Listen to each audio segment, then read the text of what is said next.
T-minus 15 seconds. The sound suppression water system has been activated. 10. CLS is go for main engine start. We have a go for main engine start. And we have main engine start. 2, 1. Booster ignition and liftoff of Discovery, celebrating its 25th birthday by racking up science and supplies to the space station. Houston now controlling the midnight ride of Rick Sturckow and his crew to the International Space Station. Discovery rolling on to the proper alignment for its 8.5-minute ride to orbit. 4.5 million pounds of hardware and humans taking aim on the International Outpost.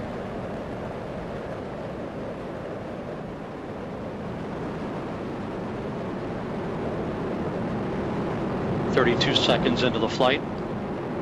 The 3 liquid fuel main engines soon will throttle back to 72% of rated performance, down in the bucket, reducing the stress on the shuttle as it goes transonic. Discovery 3.5 miles in altitude, 4 miles downrange from the Kennedy Space Center.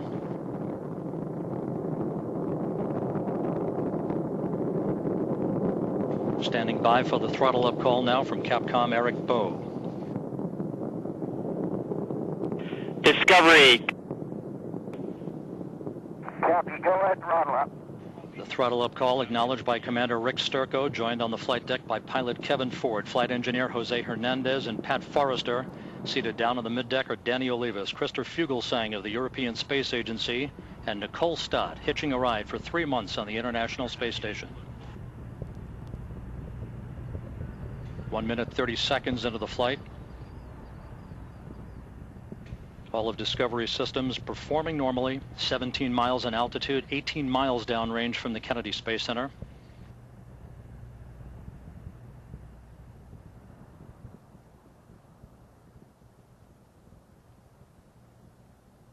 One minute 50 seconds into the flight. Standing by for solid rocket booster separation.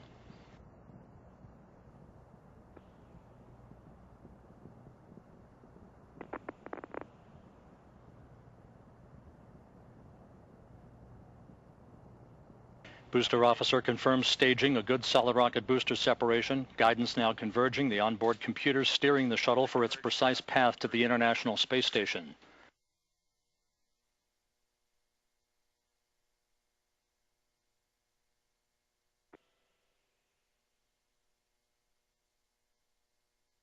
Discovery 37 miles in altitude, 54 miles downrange from the Kennedy Space Center. 3 good main engines. 3 good auxiliary power units, 3 good fuel cells. Discovery, 2-engine Maroon. Copy, 2-engine Maroon.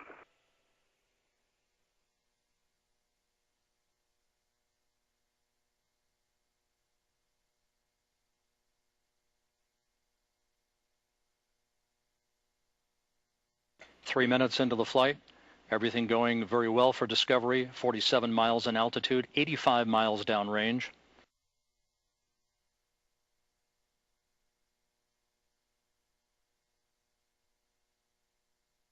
The orbital maneuvering system engines ignited. Discovery kicking on the afterburners for 1 minute 52 seconds, assisting the shuttle and its crew on their climb to orbit. Discovery flying on the singular power of its 3 liquid fuel main engines, draining 1/2 ton of fuel per second from the shuttle's large fuel tank.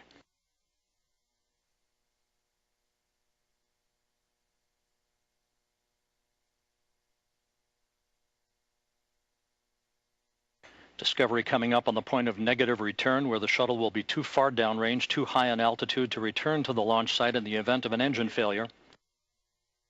Discovery, negative return.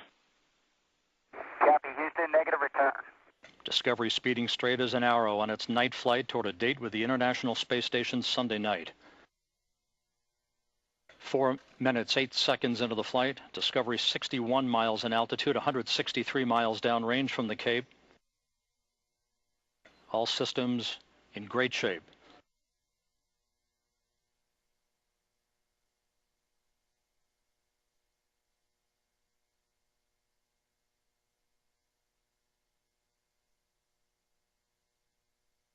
More than halfway toward its preliminary orbit, Discovery's engines, fuel cells, and auxiliary power units performing as advertised. Discovery now 212 miles downrange from the Kennedy Space Center. The Environmental Systems Officer reports the activation of a good flash evaporator system providing cooling for Discovery's avionics until the payload bay doors are open an hour and a half into the flight.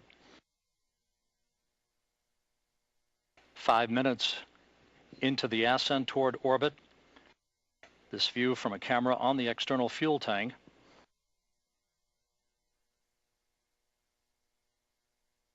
Discovery, press to ATO, select Istris. Press to ATO will select Istris. That call from Capcom Eric Bowe indicating that Discovery can make minimal abort to orbit targets in the event of an engine failure. However, all 3 main engines continue to perform perfectly.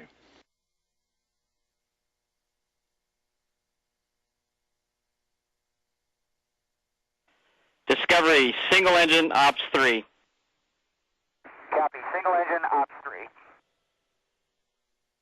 Discovery now 336 miles downrange from the Kennedy Space Center, coming up on the 6-minute mark into the flight.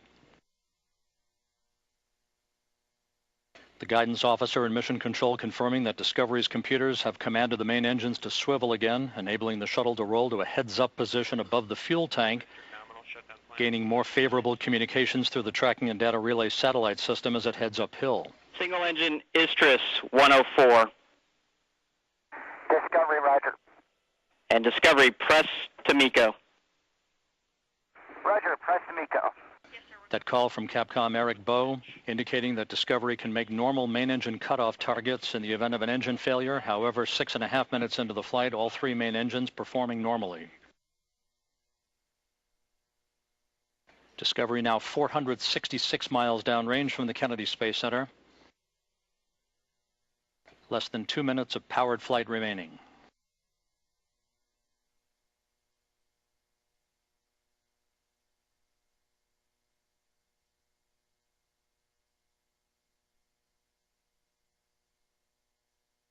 Discovery, single engine, press 104, nominal shutdown plan, go for the 20-second plus X, no go to pitch. Discovery, copy all, 20-second plus X, no go to pitch. The 20-second plus X referred to by Capcom Eric Bowe is the maneuver that Commander Rick Sturckow will perform after external tank separation, enabling umbilical well cameras to obtain flash photography of the fuel tank as it drifts away. 7.5 minutes into the flight, the main engine's being throttled down to limit the stress on the shuttle and its 7 crew members to that of 3 times the effect of gravity. Discovery currently traveling at a speed of more than 4 miles per second.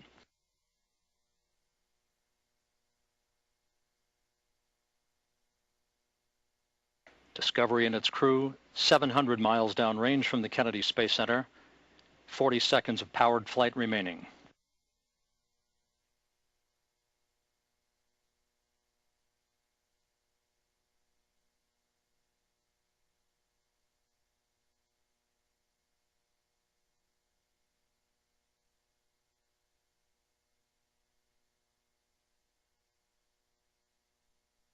Standing by now for main engine cutoff. That will be followed a few seconds later by the separation of the external fuel tank.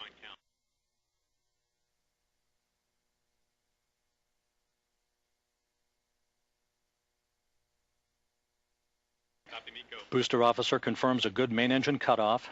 Now standing by for external tank separation.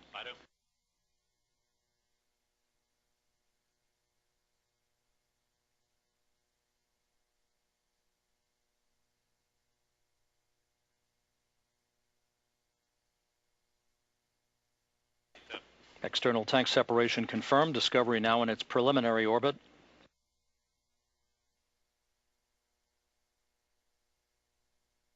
You can see the flash photography as Discovery fades away from the camera view.